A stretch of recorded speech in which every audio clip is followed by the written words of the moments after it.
Hey guys, well, welcome to the first iteration of MK Speaks. We're very excited tonight and coming up in the upcoming videos to present to you some things, some topics that are very close to our heart, but also hopefully very practical and encouraging for you as members of the creative economy. And I am super excited tonight to welcome some friends of mine. We are talking about the creative economy and how we become successful, or we remain successful, or we start to be successful in the creative economy. And so we're talking about entrepreneurship tonight. And I am so happy to be joined by three of my dear friends who are actively working in the creative economy. Joe Hernandez will be joining us tonight from JMH Media, and Tiffany and Conrad Bear, who are not only do they work their own casting agency and their own voice studio, but they are full-time working members of Sight and Sound Theater in Branson, Missouri. And I'm going to let them introduce themselves. But one of the things we really want to talk with you about tonight is our successes, our struggles, refining, I guess, our why. Why are we doing this? And then how to do it in such a way that it fulfills us emotionally, musically, theatrically, spiritually, and monetarily. And how is it that we continue to have this fire for what we do, yet still remain successful, hopefully, in what we do? So I want to let my friends introduce themselves. Guys, welcome. Thanks. Thank you. Yeah.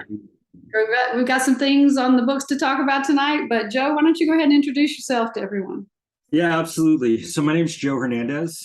I am the owner of JMH Media. It's a branding and marketing company. In addition to that, I'm also the senior manager of marketing and communications for a company called CGI in the corporate world. I've been doing branding and marketing now for, I guess, for myself for at least over a decade, but full time in the marketing arena, I guess over the last year. And then JMH Media I've had for about 5 years now, working with different artists, actually the artists that are on tonight, artists and educators. So that's a little bit about me and kind of my story. Real quick, I've got an MFA in directing from the University of Southern Mississippi, was a full-time performer and director in both the academic and the professional world prior to going into the marketing arena. And then I have a degree in theater performance as well. So that's a little bit about me. Super. Tiffany, Conrad, introduce yourself. Yeah. Go for it. Okay. Yeah. Hey, I'm Tiffany Renee Bear. And like Dr. Kyle said, I currently work as a full-time cast member at Sight and Sound Theater in Branson. Conrad and I have been here for 5 years, a little over 5 years, which is awesome. We love it here. It's pretty awesome getting paid to play, as we all love. In addition to that, I do serve as a casting director in Southwest Missouri and even beyond there. I've cast some spots in Florida. I'm about to do one in Dallas. So that's exciting. Things are expanding, which is cool. I also work when I'm not on stage. I do work as an on-camera artist and as a voice artist. So we have an in-home voiceover studio called Bear Studio, and we work remotely out of here. I also do a lot of user-generated content, which we'll talk a little bit more about later because the field is ripe for the harvest. So if you want to do it, it's time. But yeah, it's a little bit of backstory of kind of what led me here. Also teacher and coach, hybrid performer and teacher, as DK likes to say. I got my undergraduate degree from Cedarville University in music education and in theater, minor in theater, but mainly vocal music education. Left being a highly qualified licensed teacher, put myself through grad school by teaching. I taught middle and high school choir and theater and also performed. Don't know when I slept, but somewhere in there I got sleep and finished my master's degree with a Master of Music in Vocal Performance, after which I went back to performing full-time and then went back to teaching and then back to performing. And anyway, it's been a juggling of both, but now I perform full-time and have my own private studio. So yeah, absolutely. And I'm Conrad Bear, Tiffany's husband. And I too work on the cast at Sight and Sound Theaters. I get to be on the cast as well as vocal direct currently, which is a lot of fun. And do the voiceover thing as well. I've gotten into doing audiobooks as part of that, as well as traditional voiceover, as well as on-camera commercials. And our stories mirror each other a little bit. We've met in undergrad at Cedarville University. I actually got a Bachelor of Arts in Music in order to be able to get some other electives that I really wanted to take. So I kind of cherry picked the stuff that I wanted to do outside of my requirements for the BA. more music, and then also a lot of other stuff, including electronic media and theater and stuff like that. And then got a master's in voice performance at the University of North Texas, which I loved. It was great. And yeah, like her, we moved to the Northeast. We were living in New York, New Jersey, and did performing and teaching privately there, and then was a full-time teacher for almost 5 years, and then joined the cast at Sight and Sound and Branson. And yeah, we love it. Yeah. Well, you guys know me. If not, I'm Maryann Kyle, and I taught in academia for over 20 years, but now I have actually my own private studio. We'll talk about that later. I'm very excited about that. But I also teach a lot of workshops, and particularly dealing with cross-training in various styles of music. But I also have developed this passion for working with professors, with teachers, particularly those who have gone through various stages of burnout. And I've worked with them on rediscovering their joy for performing and how that factors into their teaching. And I'm very pleased and proud to say that I work with all three of these individuals on a regular. And it's a beautiful life, So anyway, about that. So what I want to ask you guys is this: when, we talk about this creative economy and how it doesn't look like your regular 9-to-5 job at the hardware store or the corporation or whatever. But did you guys, when you began this work in the creative economy, did you feel prepared? I mean, did you take any courses? Did anybody ever say to you, this is how you do this the right way? I mean, did you have any resources? So tell me about when you entered the creative economy. What was it like? Yeah, I can hop in. I think about that question, and I think from an entrepreneurial standpoint, I felt for a long time that I really wish colleges in the arts did more in that area. And so I think when I was hopping into college, my philosophy was just learn from the people around you. I really respected the professors that I had in our undergrad. And one of my philosophies was just, take a finance class and just learn how this person does life and how they do, how they live out their life. My faith is really important to me, and so that was part of it. It was like, how do they walk out their faith in their life through what they're doing, even in finance, kind of thing. So I took some classes there, but it wasn't targeted on performance or being entrepreneurial as a creative per se. And so then outside of that, I think, as I think back, a lot of my training would have been very focused on just getting better at the craft, which I think is really important, obviously. But the other side of it is really important too, to being wise and knowing how to earn money doing what you're doing. So yeah, it's been for me, it's been workshops more focused on getting better at the craft, and then picking up, little tidbits along the way as far as the financial end of things go, and talking to people that I know that I respect that are successful, things like that. Very cool. Yeah, I would tag off of that too. Actually, we didn't talk about the answer to that ahead of time, but everything he says is exactly what I would mirror. I would say my simple answer to did I feel prepared as an entrepreneur to jump into performing? Yes and no, kind of at the same time. I would say as a teacher, I was very prepared to go into a classroom, to interview, to be ready to be an excellent teacher. And there were aspects as a performer that I think I was decently prepared for. And there were aspects that I think I was very much learning by the seat of my pants, flying by the seat of my pants and learning on the fly. And I talk about this a lot, even especially now with actors that I'm hiring, even actors at the theater who are theater actors who are interested in on camera and things like that. I was not trained for on-camera work. I know there are a lot of wonderful colleges that now cross-train, and that's awesome. But back when we were in college, that wasn't really as common. So I didn't take on-camera classes. I took theater classes, but yet I've been working on camera for 15 years, and it's something I love. But I definitely learned trial by fire. Like, I learned how to take my theater background, and it was in auditions, getting feedback from directors and on jobs, on sets, that I learned, the eyebrows are too involved. We got to tone that down. And even on the business side, no, we had no classes, even in grad school, on how do you do a budget? How do you do your taxes as a performer? Because that's a nightmare. Let's be honest, like, that's crazy. Even things like understanding if you're going to move to New York City or any major regional theater area equity versus non-equity? How do you navigate when you're non-equity? How do you earn your EMC points? Do you want to earn your EMC points? Like, how do you make those decisions? These are things that I hope that colleges are more aware of now, and I think a lot of them are. But I do think that as performers, we spend so much time in the fight to be good performers that we are not trained the way we really should be to be good business people as well, which is kind of the running joke. That's like, I'm a musician because I'm not good at math, so I mean, it's true, but also it means that for me, it's been the same kind of thing. It's been a lot of having to, as a professional, be proactive and do a ton of research. Yeah. Thankfully, I'm a research nerd, so I enjoy that. But it's been asking a lot of questions and not being afraid to ask questions of people around you, people who are in it with you, people who are 10 years ahead of you. And I think that's so important. But I do really wish that there was more available back when we were starting out. Which is certainly why I try to help as many people as I can from the things that I've learned. And honestly, we're still learning. Like, we're still, we'll talk more about this later, but there's still some business stuff that we've learned this year that we're taking some new steps because of some expansion with our business, that we had to call some people up and say, I don't know what to do. What do I do? Sure. Because we just didn't know. So yes and no, more no than yes. Yeah, I definitely, to piggyback off of them as well.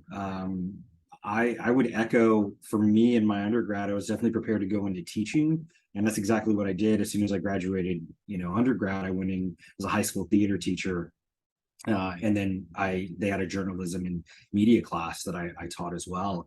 And so, as Tiffany and Conrad said, I absolutely was prepared for that. But to be able to make money as an artist outside of that, no, and regarding classes, there wasn't really, I was always the student that my professors relied on to be the tech person.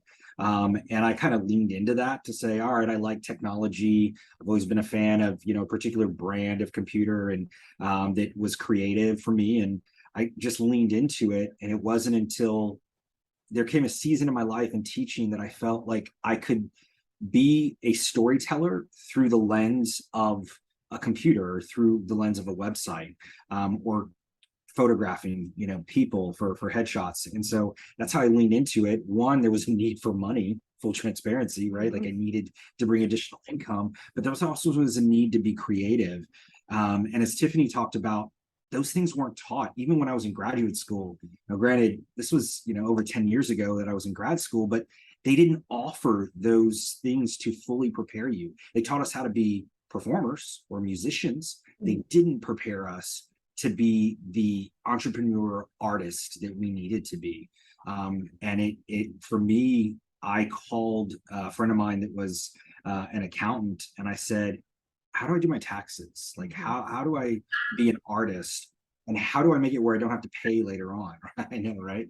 Now I'm at a point, where I have an accountant that I just thankfully helps me with that because it's overwhelming. But that's yes and no, very much like Tiffany and Conrad mentioned.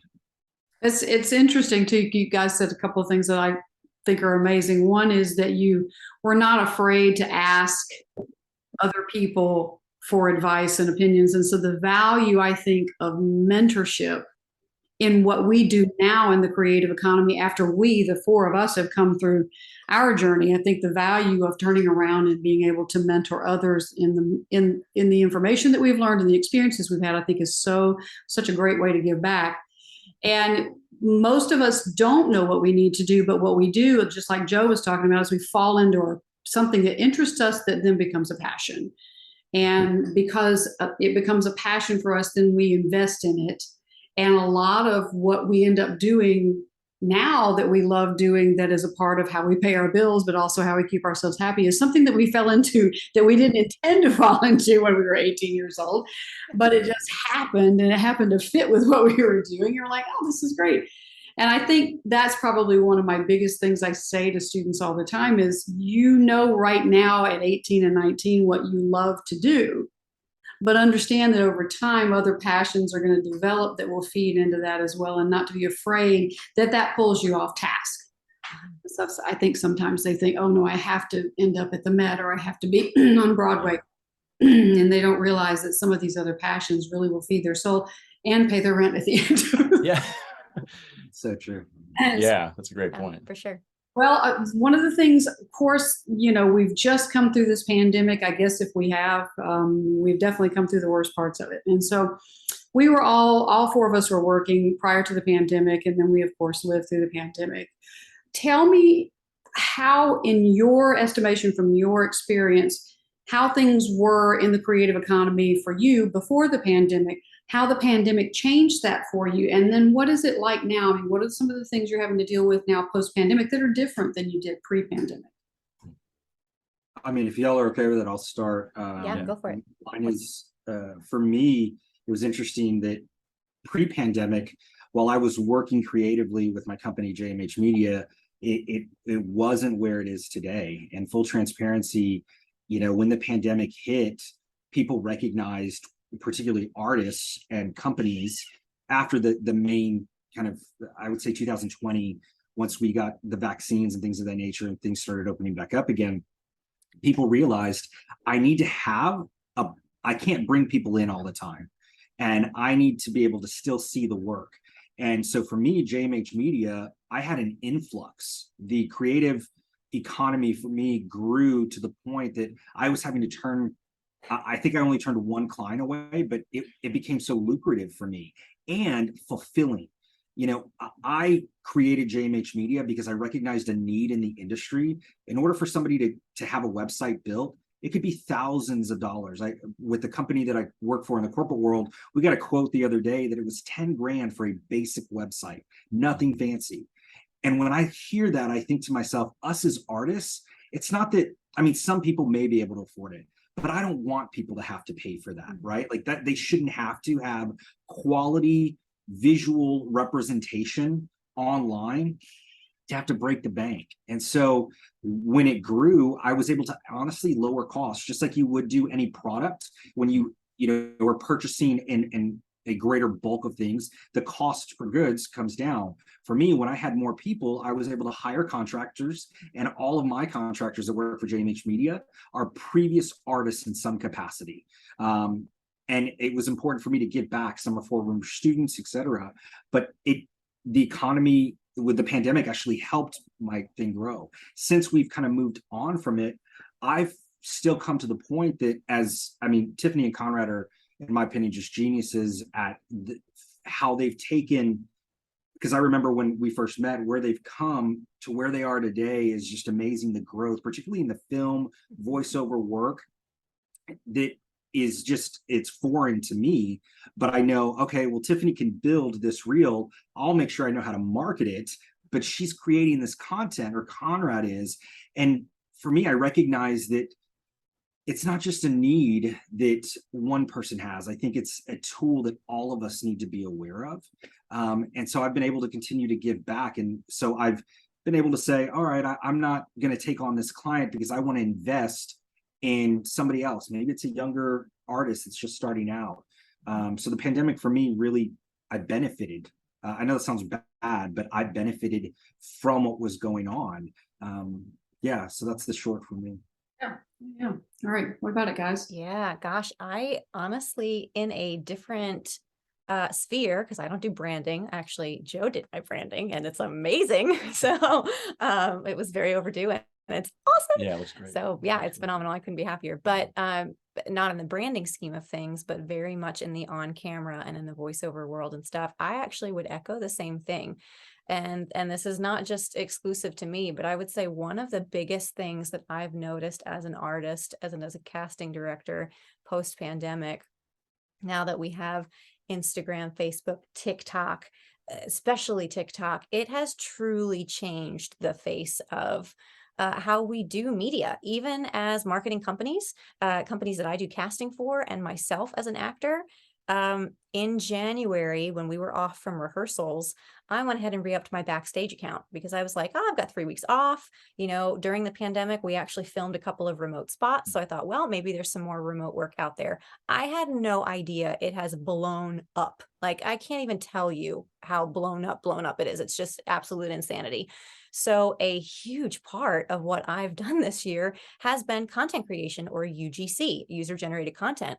And I work from home. And I now am casting UGC as well with one of the companies that I work for about an hour away, where we're hiring actors from all across the US as well, where somebody sends me a product and I'm doing a product demo. Sometimes they're scripted, sometimes they're not, sometimes I'm editing the whole thing. But I've made a significant income this year from UGC, not because I'm an influencer, because I'm not, but because I am a person who also has acting skills. And so then I've been hired to be the face of a product. And it's something that I love to do.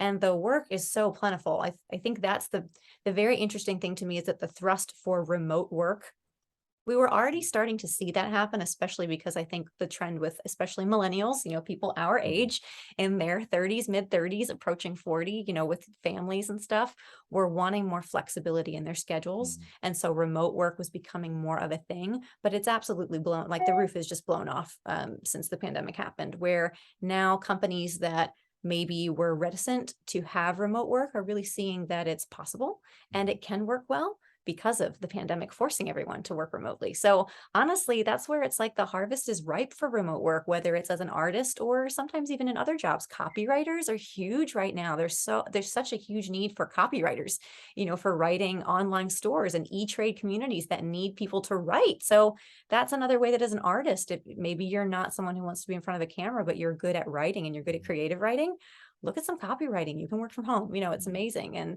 there's so many other degrees now that are online and have remote jobs. So that's something that I think is very different. That while there was some remote happening, remote work is huge, especially for artists. There's just a lot to be had. So that is also a blessing that has come out of the pandemic, which again is kind of like, oh, that feels bad to say, but at the same time, it's really wonderful. And I'm really thankful for it. So yeah. That's the biggest thing. I mean, the biggest thing I was going to bring up was the online push has felt it's shifted. It's like I think a lot of us recognize that there's more opportunities online. There's more things like that are done online. Like she was saying, I feel like even with commercials and the user generated content, a lot of companies are looking more for the selfie style videoing for their branding. And so that changes the scope of it, makes it more accessible to people like all of us as well, which is interesting. And I think the biggest thing for me, I think I was thinking about challenges before the pandemic and then leading into it. I think we were at Sight and Sound. We were enjoying what we were doing before the pandemic. And I think for me, the pandemic mixed it up. So in some ways it helped us to have time to think, have a few more hours to think creatively about some of these projects that we've been pursuing more since then. And then, like she said, the need kind of rose as well. And as Joe was saying as well. So it all kind of played together. It mixed it up for all of us in good and bad ways. Yeah. And, but in some positive ways as well. So, yeah. And we're going to bookmark that conversation about social media, because that's going to come back around when we talk about it in a moment. And what I wanted to kind of add to the conversation with what you guys have been talking about is that I was still full-time teaching it in the university, and I had already been working in Zoom, and I had been doing some digital things, probably at the beginning level. But the big thing that happened when we all went through the pandemic was that most of the folks that were my age were not necessarily savvy in terms of using technology to their advantage. And I have many colleagues who actually retired out of the pandemic because they were asked to learn new things in terms of technology, and they just felt like they couldn't. And I can tell you that I have an understanding of that, because there's a portion of me every time I pick up some new piece of equipment, like my camera I have right now, where I'm like, I don't know. But you know what? My best and most practical advice from an old broad who doesn't do math and is scared of technology is there is a YouTube video out there for everything. Yes. Yeah, that's right. Probably created by a content creator. So there you go. Exactly. There's something out there, and to just not be afraid to take steps forward and into the unfamiliar, particularly if it serves what you're doing well.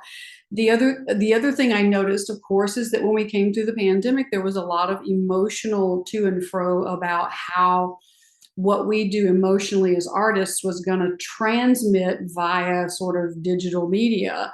And I have been actually exactly what you said, Tiffany. I have been shocked at how much what we do digitally has reached people in such a profound and pronounced way. And so a lot of what I do is telling my students, you are still really able to reach people in a meaningful way. You just need to know what works for you, and seeking out your mentors to find that. So, all right, well, I want to go on and talk a little bit about something that all four of us know really well, and then we're going to move into some nuts and bolts, so hopefully some practical advice. But all four of us have been in academic settings and are now out of academic settings. And I know it's all been, for each of us, has been for different reasons. And so talk to me a little bit about what advice you have for people who are in academic settings right now, and for whatever reason. I mean, talk about your own experience, or for whatever reason, they're really struggling right now to not be burned out and to really continue to have that spark and that why. So talk to me about that. I can hop in on this. So when I was teaching and transitioning from teaching, I was starting to feel burned out. And I guess I want to preface it by saying that giving back what I've been given, the teaching I've been given, and being able to help others through their life journey, teaching singing and music in particular, really arts in general, I feel very strongly is not only about the craft, but about walking alongside of people in their life journey. And that's been so true in my life. And right as I was starting to get burned out, and there were some interests that I had. I was like, I would be great to perform at Sight and Sound in particular. And I was interested in teaching college. So I was kind of rolling those things around, and then Sight and Sound came. But right before, I had the opportunity to work with Dr. Kyle on a teaching fellowship that just what we talked about in that summer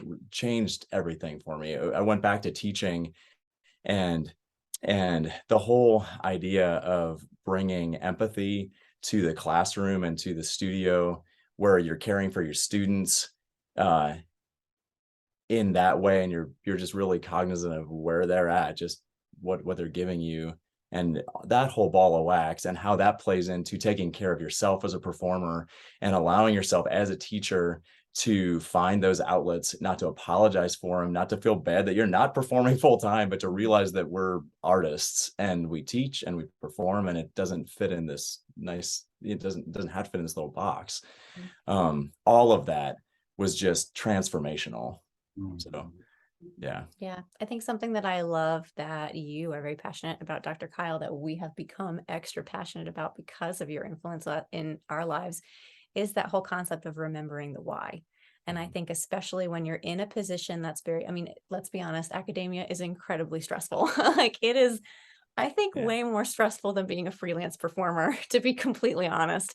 Different type of stressful, but for me, it was more stressful in a lot of ways. And it takes a lot out of you when you are continuously pouring out yourself, your soul, into your students, into your colleagues. And when you're giving, it's very easy to forget how important it is for you to stay creative.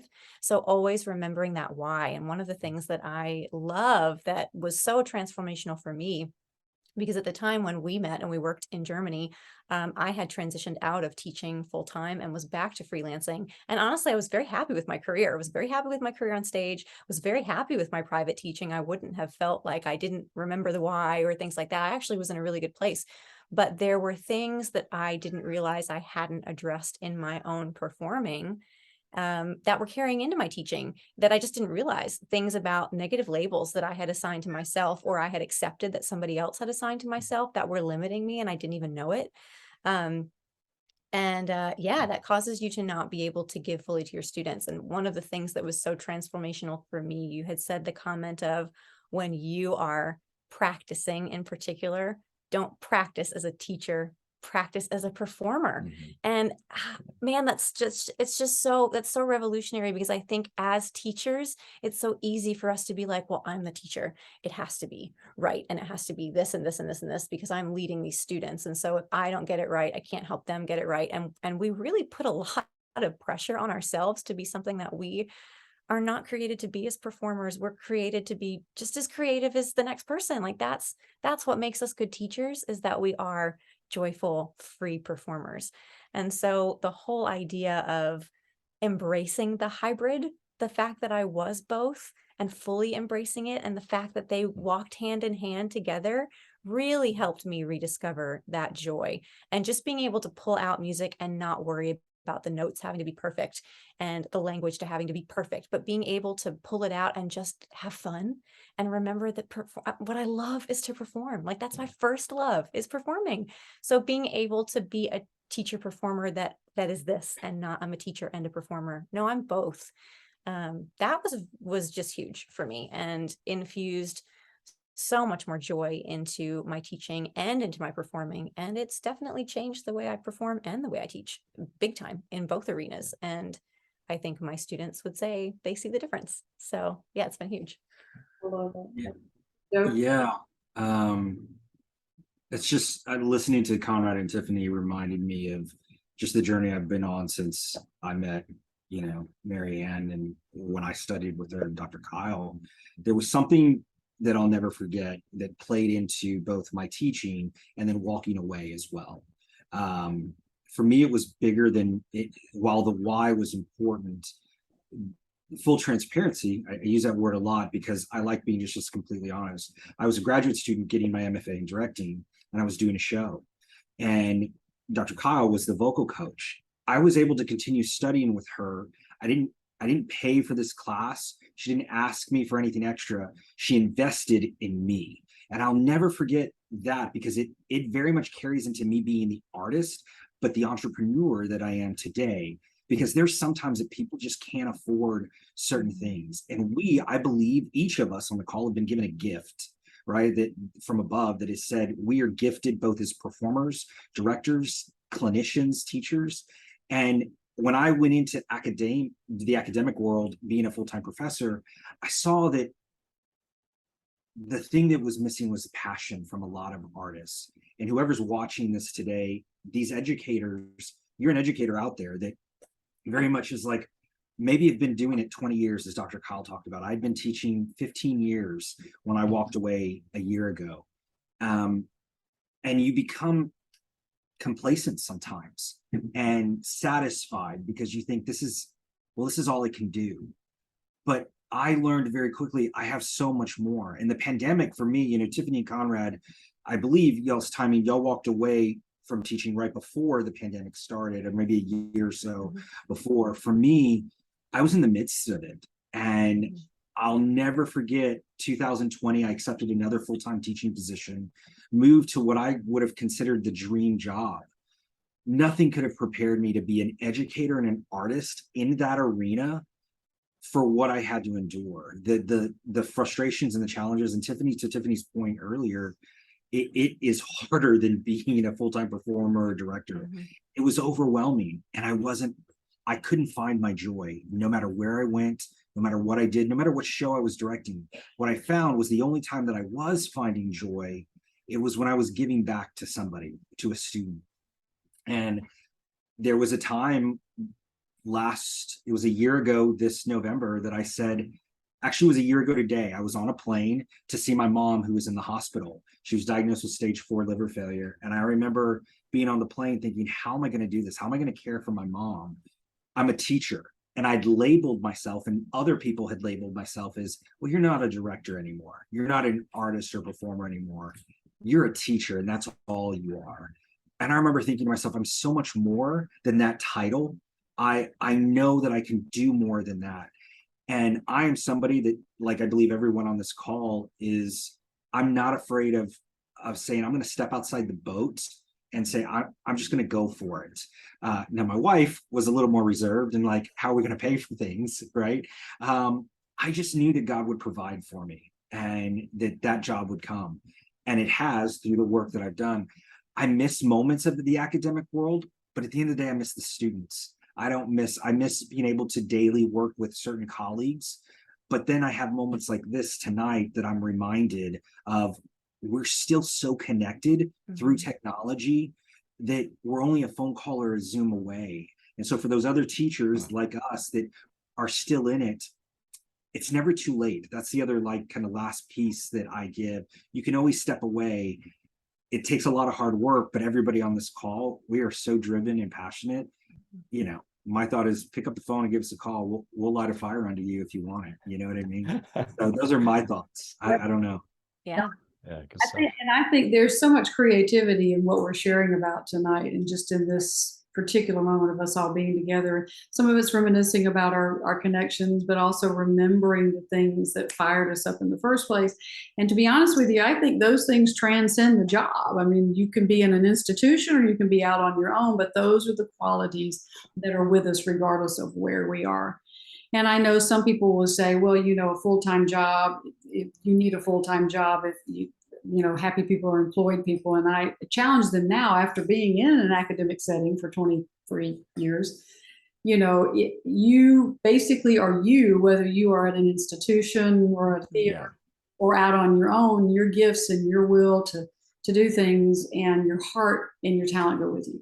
And I think wherever you are, we tend in the academic setting to get enmeshed in all of the politics of things that go on and all the paperwork and all the committee work. And what that does is, just like with performers who get burnout, it starts to cover up that why, and we forget that it's there. And I think it's a struggle sometimes, but we have to remember with wherever we are, whether it's in a theater or our own business or an academic unit, that we are still who we are. And we still need to operate there first and let that move out from us, because that continues to keep us fulfilled on the inside. But of course, all four of us know how that moves out into our students and those that we're mentoring, whether they're our students or not. So I think it's powerful to remember why we within that arena. So absolutely. Well, let me ask another question. So Joe, we've been talking about marketing and branding, and I know Tiffany and Conrad can chime in on this, but I want you to talk about, there's a couple of things. We have encountered a lot of young people. We're going to talk about risk here in a minute in investing, but we talk about, you know, the importance of marketing and branding, and we, of course, talk about social media's role in all of this. What do people need to know about marketing and branding? What do they need to know about strategies that have changed since the pandemic? And, you know, more importantly, when they're beginning to invest in themselves in terms of marketing and branding, what are the important things they need to know, and what do they need to invest? And I think importantly is also, how does social media play into all of this and work with our marketing and branding? Yeah, great question. Tiffany and I were just talking about a piece of this the other day regarding headshots. Yep. And I taught a masterclass last week with a college in Louisiana where I brought this up, the idea of investing in yourself. And so the first thing that comes to mind, or the two things that I think you absolutely have to have, are a clean, solid resume for those first starting out, and then a solid headshot. And then if you're a character actor, or even if you're not, having multiple having variations of the headshot, even different backgrounds that, you know, sometimes tells a different story, which leads me into the marketing side of things. Is you have to be able to tell your story through the lens of your headshot, and through the lens of your resume. No longer are the days, and this is both for the teaching world as well, because I have a lot of clients that work that are saying, hey, I want to go into academia and I'm going to support you as an artist, whatever direction you want to take. But the thing is, having served on faculty search committees, I know I don't want to just see the same Times New Roman. You need to do something that helps you stand out, but it's not crazy. So those are the first two things: the headshot, a clean headshot, and resume. And just again, to reiterate, this should be it goes without saying, but the thing Tiffany and I talked about, we don't want to see a headshot done on an iPhone. While the iPhone's camera is great and has a lot of great tools, you need to invest in yourself. And the piece that I'd love to just give to somebody, there was an artist that I took a group of students to New York. This was pre-pandemic when I was still teaching full time. And he gave one of the best pieces of advice that I think I'd ever heard, is the barter system. There are people that you have friends or connections that say, hey, I can't afford this, because let's be real, some of us can't, but I can do this. Yeah. So I am all about trading services. Like if somebody says, hey, I need new headshots, Joe, but I can offer to be a copywriter, or I can offer to do this for your company, I will absolutely take them up on that. So that's something else that I would encourage people to think of when it comes to how do I ultimately, particularly young people, how do I get the things that I need, the headshot and the resume? Then moving into the branding and the marketing side of things, you have to remember that you are your own story. Each time I'm building a website, I talked about this with Tiffany when we were rebranding her recently. Tiffany wears many hats, as she talked about at the beginning. And for me, it was, how can I tell Tiffany's story through that lens while it's not overwhelming? Because sometimes it's like, oh, well, a person wears a lot of hats, maybe they don't know what they want to do. That's not the case for Tiffany. It was, she clearly knew not only what she wanted to do, but she was successful and good at it. It was my job to help them market that, help her market that. And we spent hours, I mean, going back and forth through this. But that's the beauty of, you have to know your story to be able to tell it for someone else. And the days of like, oh, I'm just going to, I don't know, put something together. I remember when I first started building websites 10 years ago, the pandemic and just society in general has shifted so much that your story needs to be clearer. There are so many people that maybe you're a young ingenue, right? Or maybe you're this, this baritone. One of the things I remember when I was working with Conrad, now 5 years ago or something, he and I are both baritones. Now he's got a much bigger voice. He's definitely more trained, but he put power in me. But I also thought, man, if we ever went out to compete against the same role, right? Like, there's different things. You have to be able to separate yourself and figure out what is your story. And then going back, tying into the social media thing, Tiffany touched on it a little bit ago. TikTok, you have to know the trends. That's so important nowadays. Me working with these, I work for a lot of nonprofits. A lot of the clients, both from JMH Media and then the corporate world, are nonprofit organizations. And then there's individual artists. And it's important for them to say, for me to be able to tell them, hey, here's the direction I think you need to go. Now, I always suggest it. I don't ever tell them you have to do this.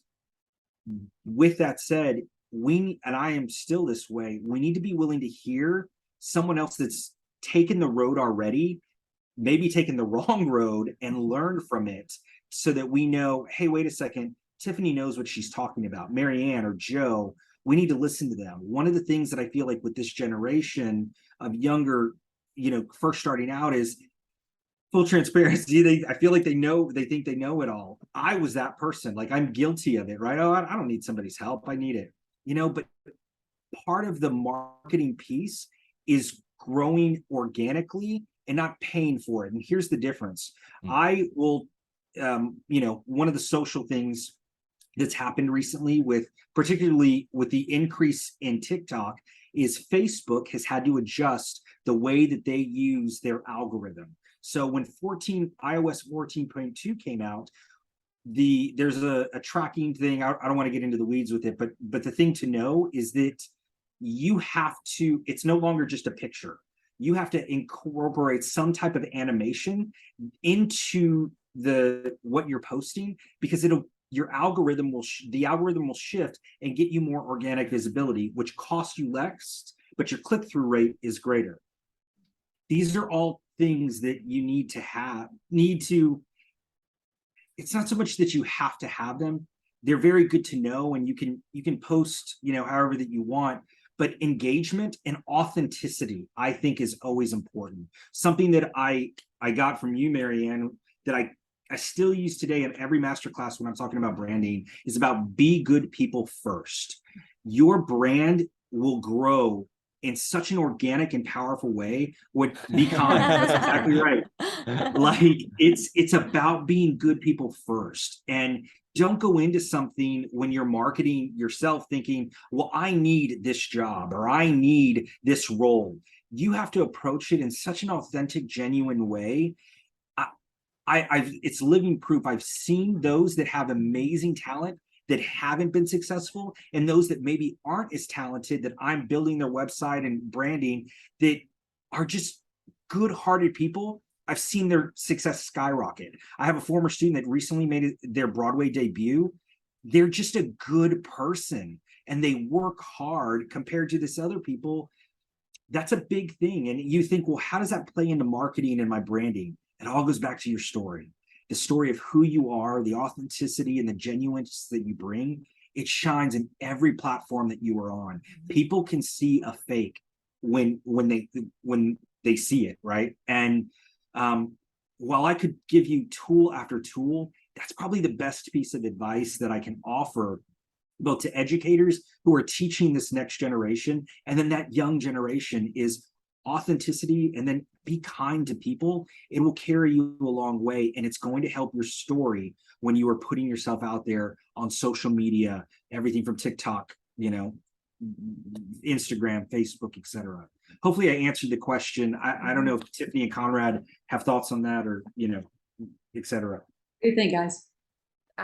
No, that was amazing. I mean, it's great. Yeah. And Yeah. we'll talk more when we talk about like things that you need to be successful about the headshots and stuff, because I think that's really, really important as an actor, Yeah. but also as a casting director. We definitely Yeah. want to talk about that. Yeah. I think the only thing I would add, and this really is not so much about social media, but it is, I would consider it part of branding in a sense that it goes back to who you are, is that I love and dread networking events. This is why I dread them. I love to network. First of all, let me say that I'm a connector. Like Yeah. there are some people that I have just learned, some people are connectors. Like I'm here to be a conduit for, oh, Joe has this thing that this guy needs and they should be friends. So I'm the one that connects them. That's just how I've been my whole life. And for whatever reason, I'm good at it and I love people. And so that's part of it. But I had a friend who's another actor and casting director who honestly, I think this is one of the biggest compliments as a human and as an artist that I've ever been given. And what she said was, you're so good at networking because you care about people. You're not out for business. Yeah, like you're not absolutely. networking with me as a multi-level marketing scheme. Like I know that when you're having a conversation with me, it's because you care about me first. And then we're having a business conversation or we're collaborating, not competing. I think that's huge too. The whole idea of like, this field is competitive. Every field is competitive. This one extra because it's very emotional, because it's tied to, us as people. We can become so focused on being competitive that we lose our sense of collaboration. And honestly, this is a small world. Collaboration and community is so important with your fellow artists, with casting directors, with stage directors, with people that are doing your branding, with marketing managers, with production teams, with crew backstage at the theater, like with the janitor who's the one cleaning the toilets, everything. It's so important to connect with people, because at the end of the day, that's what we are, people who are here for people. Like that's what we do as creatives, is we share, not for our own benefit. I mean, it does benefit us, but it's for someone else's benefit. And so I think that it's really important too, as you think about who you are and what your brand is and what you bring to the table, that we really, that whole be good people first thing is so true, but also just remembering that if you're out to network or to get to know somebody because you want to kick back, again, fake. People can spot that a mile away. People don't want to hang out with people who are like that because it's draining and because you're selfish. But people love connecting with people who want to collaborate. And there have been so many times where I've gotten a phone call from someone who's like, hey, I have this friend who has this friend who needs a voiceover artist. Are you interested? And it's just because they knew that I'm a voice artist, but we didn't even work on voiceover stuff together. We worked on something else. And that has opened up so many doors for business opportunities, but also relationships, because now those people have become colleagues and friends. And so I know that if I get an email with a job offer, that's awesome, but I'm also going to ask them about how their personal life is, because I care, I care about the guy in Colorado working for Subaru, because I think Colorado is awesome and we love it. I want to know about people's lives, because this field is so much more than just the work. It's the people. And anyway, that would be the only thing I would add to that. Has nothing to do with social media, except the whole like being real and being fake thing. I just think it's so important. So anyway. Yeah. I was just gonna say, this is refreshing to sit here and have this conversation, because I think like I'm the kind of guy who likes to go sit on a mountain. Yes, I've no one around for days. So that's social media I'm never a fan of social media. So like, but honestly, I've seen all of those things in Tiffany that she's talking about, and Joe, the stuff that you're talking about, and your passion for people. And I think I'm not as jaded as I used to be in that sense. Like, and there are dangers in those things. I think we can all recognize that. But were you basically coming down to like, are you actually being who you are? It can be used for good in tremendous ways. So like I don't hate TikTok, but I swore I'd never get a TikTok. And then because of doing user-generated content, I got a TikTok so I could learn it. And then a couple weeks ago, I had a friend go, wait a minute, you're a casting director. You know how many people don't understand what it means to have a good headshot, or basics of set etiquette? What do you do on set? What do you not do? You need to have your TikTok channel, which is kind of dormant, become like pro tips of how to navigate. I was like, oh, yeah. So now that Joe has branded my site, that's the next project is, yeah, how can I help someone understand some of these things? So that's a cool thing that's come out of the branding as well, that I now know better in some ways who I am and what I do and how to be able to give back in ways that I wasn't necessarily willing to embrace before, that I'm now ready to tackle head on. So, yeah. Well, I was actually going to say, because Joe and I've known each other a long time, and I've known you guys a long time as well. And Joe spent a long time working on my site, but what impressed me the most was how he really tried to get at who I was, not what I do. And so the interesting thing and I really want to add this to the conversation, is about being authentic and what people remember about you. Because on social media, and even in the world that we're in terms of the business world, we can do something that's fast and easy and looks on the surface as though it would benefit us as professionals. But sometimes that requires that we give away our authenticity and a part of ourselves in a way that's not necessary, but may feel to young people like it's necessary, kind of selling yourself to the devil. And particularly on social media, we often post things that we think will benefit us in the long run, but they don't honor us in terms of who we are authentically. And so it was neat to look at what Joe did and sort of see myself from a non sort of ambitious perspective, just to see me. And think about, and I tell my students all the time, you have to be honest and authentic with everyone you're around, because sometimes people will come to you and ask you to do things that you think will be in your best interest and will propel you up the ladder. But in the end, your spirit will know whether or not that's true. I think it's hard for young people to stay authentic and true to themselves, particularly I think with social media. But when we're talking about marketing and branding, sometimes we put an image out there that we think is what the world wants to see. And it doesn't match who we are on the inside, and somehow we're teaching them not to trust that who they are on the inside is beautiful. That's what needs to be. Interesting. Yeah. In a way, that's kind of the long game for some people. Everybody wants immediate gratification. The way being authentic and honest is the long game.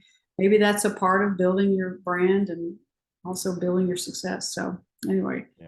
All right, well, let's move on to the next thing, because we've got couple more things I want to talk about, at least in this session. And I think we've got enough that we might need to have a second session. By the way, at the end, I'll talk to you guys about posting questions, and we'll put some links to all of our folks there with us tonight, and you can check out what they do.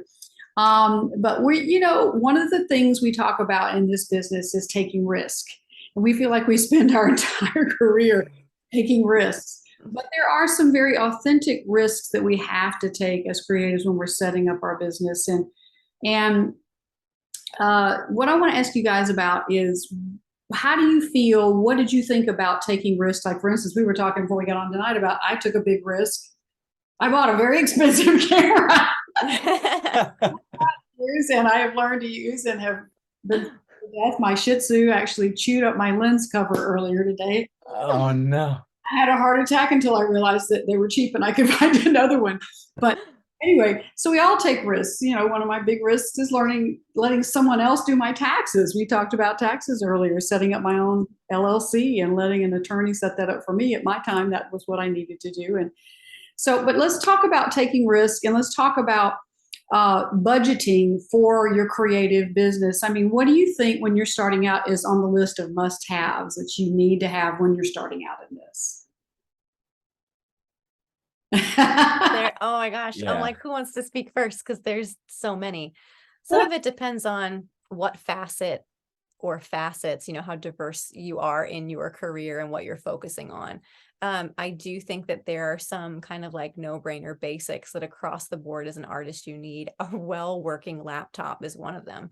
Like, you need a laptop that's not 10 years old. You need something that's going to have fast internet.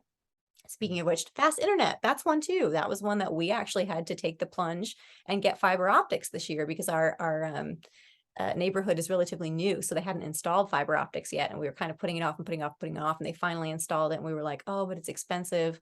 And eventually I was just tired of having a 1-minute video take all night to upload. So we were like, this time we can't function this way anymore. This is our job. We need to do this. So I think like some basics, a really great laptop is really important. Good functioning internet. If artistry is what you do, if you're posting reels, if you're posting content and stuff like that, it's just really important. Again, as an artist, your headshot is your calling card. Like that is absolutely essential. I can't even begin to describe as a casting director. I was telling Joe this, trying to help people understand what a good headshot is. And it's a matter of when you submit for a project, whether it's on stage or on camera or in voiceover, it's your voiceover reel. This person doesn't know you. Most of the time, they don't know you. This is their first impression of you. So you have to look like yourself. You've got to be authentic. It's not supposed to be airbrushed out the wazoo. It's got to look like you. And your flaws are something we love, by the way. Like if you have a mole or a scar or freckles, we want to see that because that makes you unique. We don't want something that's airbrushed and looks like glamour shots from the early 90s. Like that's not the trend anymore. Let us see who you are.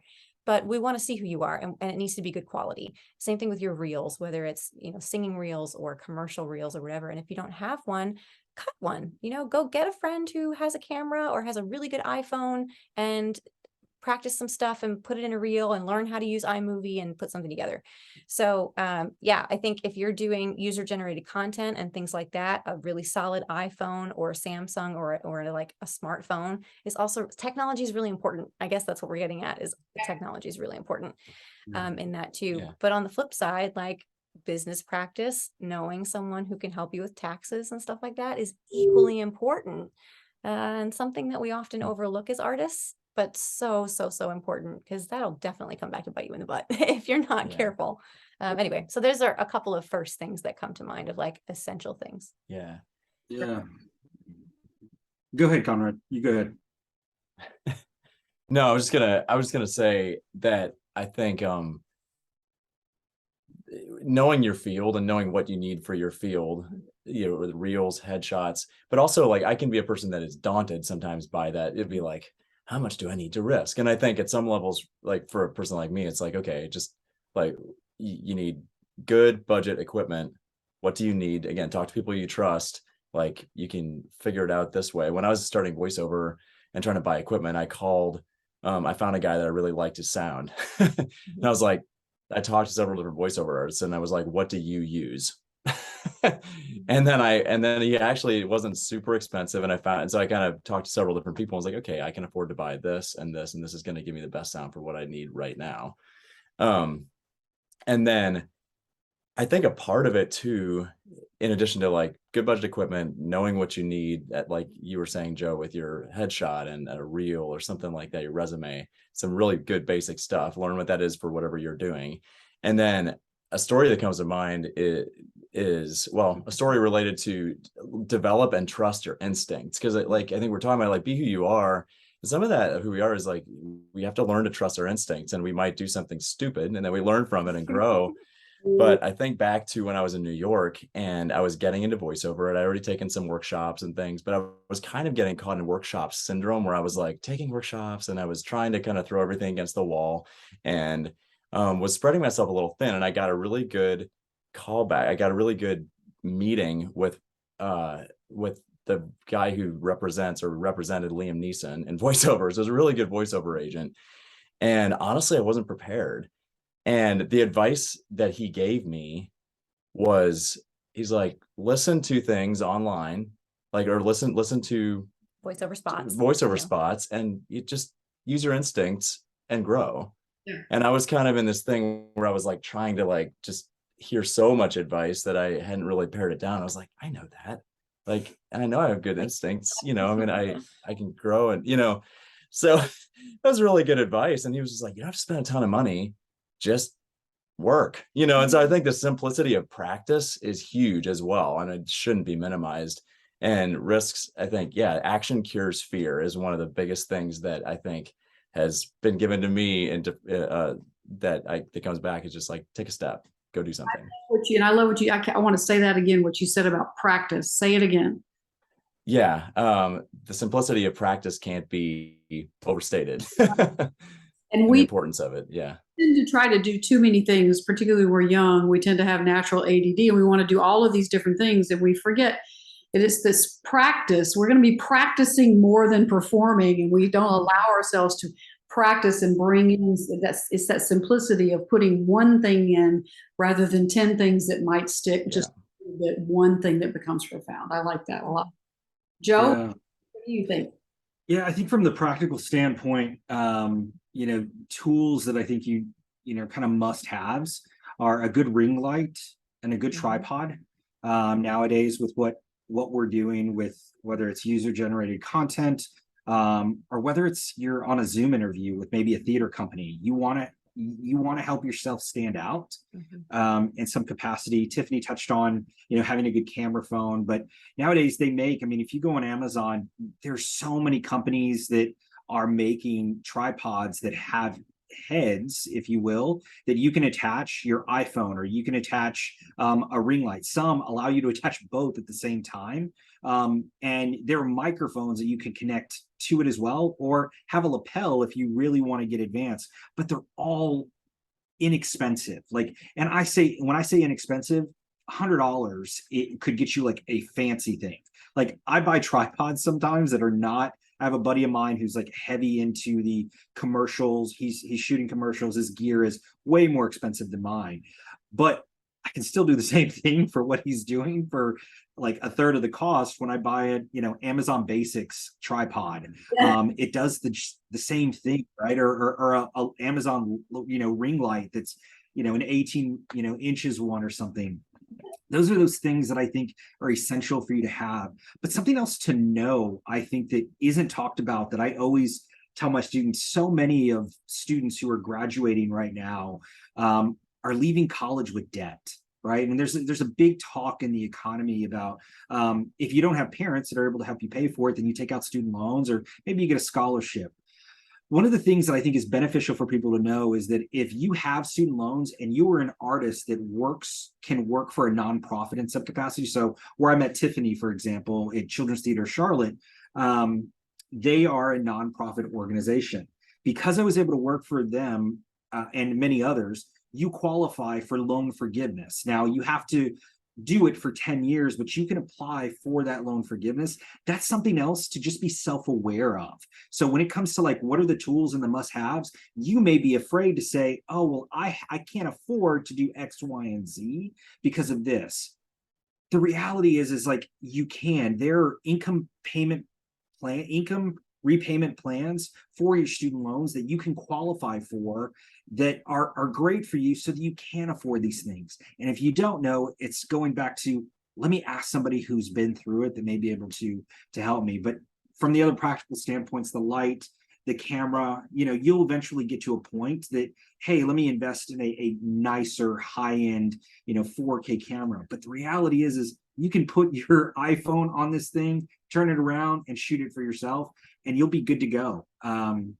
Those are kind of the thoughts that I have, that when it comes to risk, we don't always have to be afraid. Sometimes it's okay to just go for it wisely. I wasn't always wise, and I learned from that. But I think sometimes what I go back to is the juice worth the squeeze? It's a quote that I use, and for me, it's like, sometimes it's not, sometimes it is. Anyway. Yeah, that's actually something that we had talked about earlier too, Joe. What you're saying at the end of this is like, anytime you're looking at a risk, I think this ties in with equipment or just business expansion or getting into something new or whatever. You've got to weigh risk versus gain, or I like to call it risk versus reward.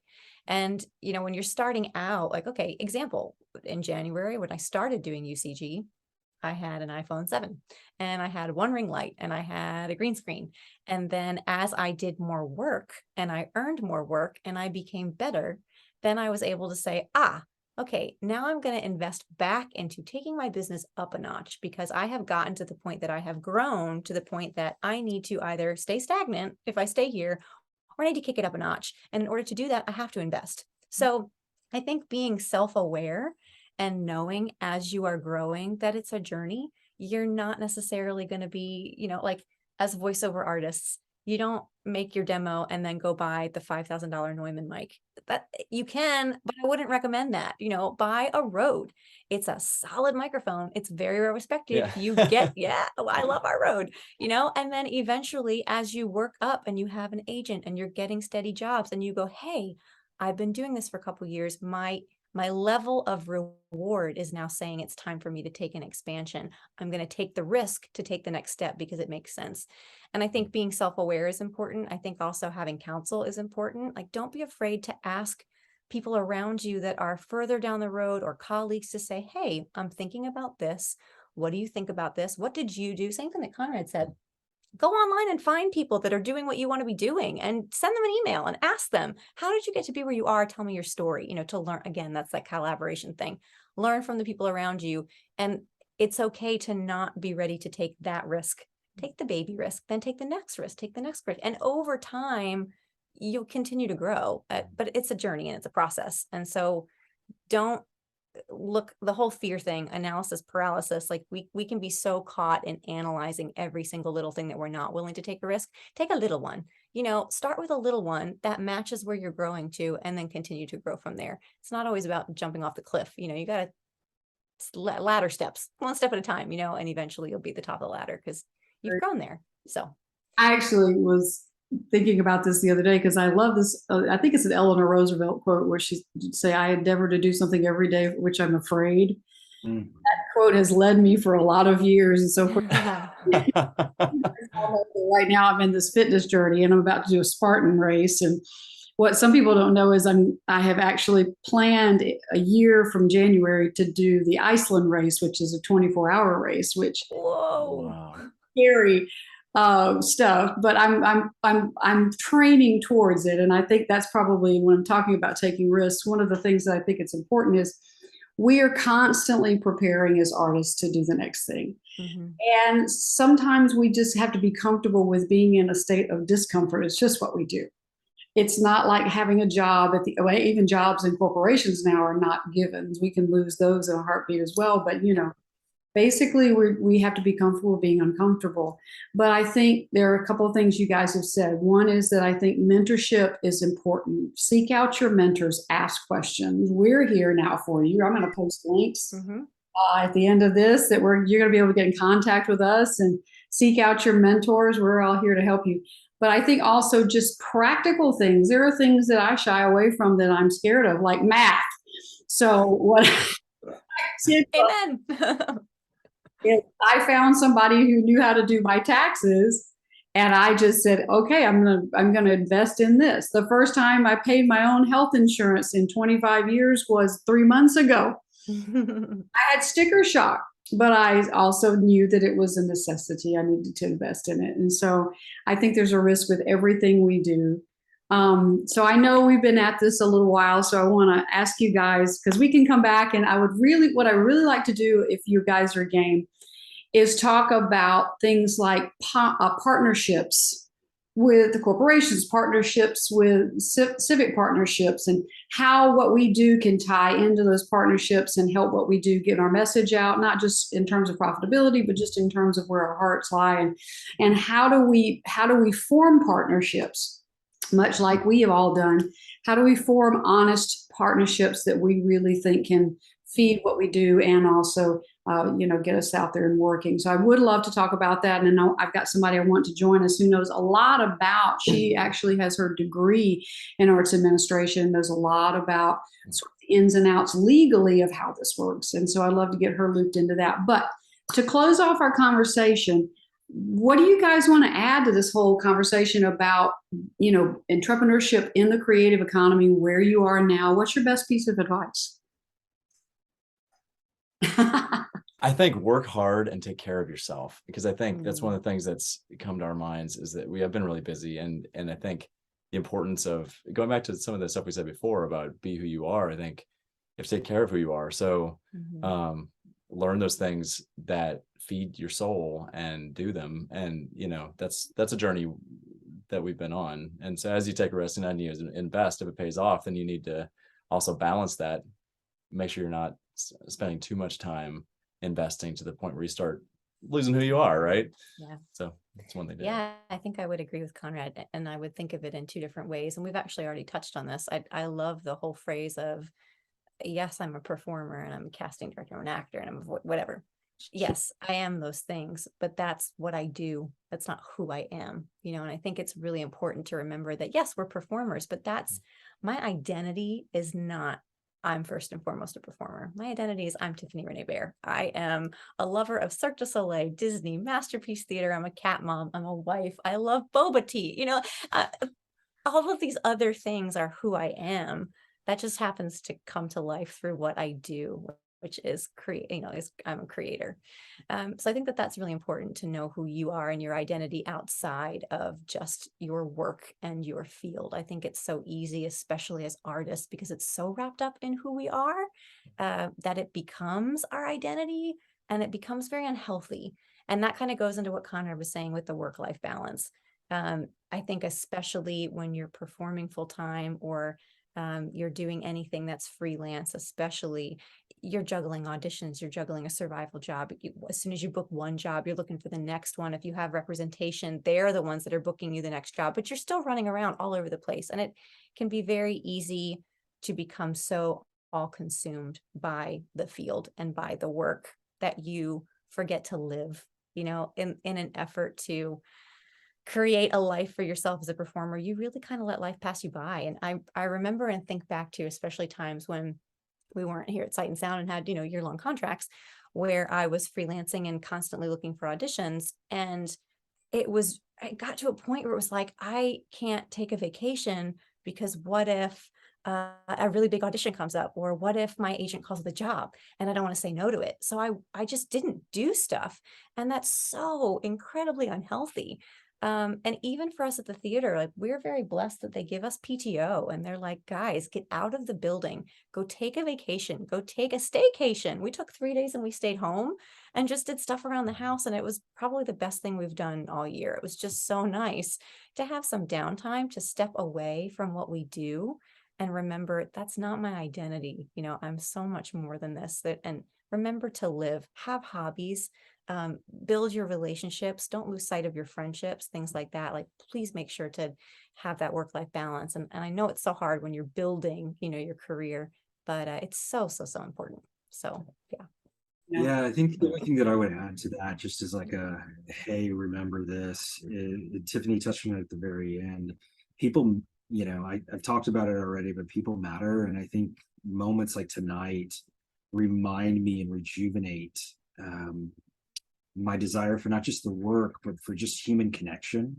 The disadvantage the pandemic did is it isolated so many of us, and it affected our mental health, I think, in ways. And I think that's a whole other conversation that we could eventually talk about. But I think it's so important to pick up the phone or jump on a FaceTime with other people. It doesn't always have to just be about like, hey, what are you working on? But it could just be about, how are you, right? Like, how's life? I have a friend of mine in Birmingham that we send each other texts pretty regularly. Or I have a buddy of mine, my best friend, that I'll send Instagram or TikTok videos to. And you think like, oh, well, what is this? But it clears your mind from the work and the just everything, the grind that you're doing. So just remembering to, as Conrad and Tiffany talked about, to be able to just pause everything that you're doing, whether it's a staycation or just going back and connecting with people and saying, how's life? How's your mom? One of the things I do with Maryann is we each check on each other. We're both dealing with aging mothers. And it's like, how great we're both working in our business, but how's your mom doing? Right. And asking those real questions. For me, it's very fulfilling and encouraging to have friends that I can collaborate with, that we're creating art, but also just caring about each other. So that's that's the piece of advice that I have. I love that, guys. It's been, I think, probably the thing that sums it up with all of you is being intentional with ourselves and being intentional with one another, because sometimes time will pass before we've seen each other. But every time we reconnect, each of us, I think we're intentional with one another and intentional with ourselves when we have our time and with those we love. So I think that's a huge part of self-healing, because any career, I think, can take it out on you. Yeah, for sure. Absolutely.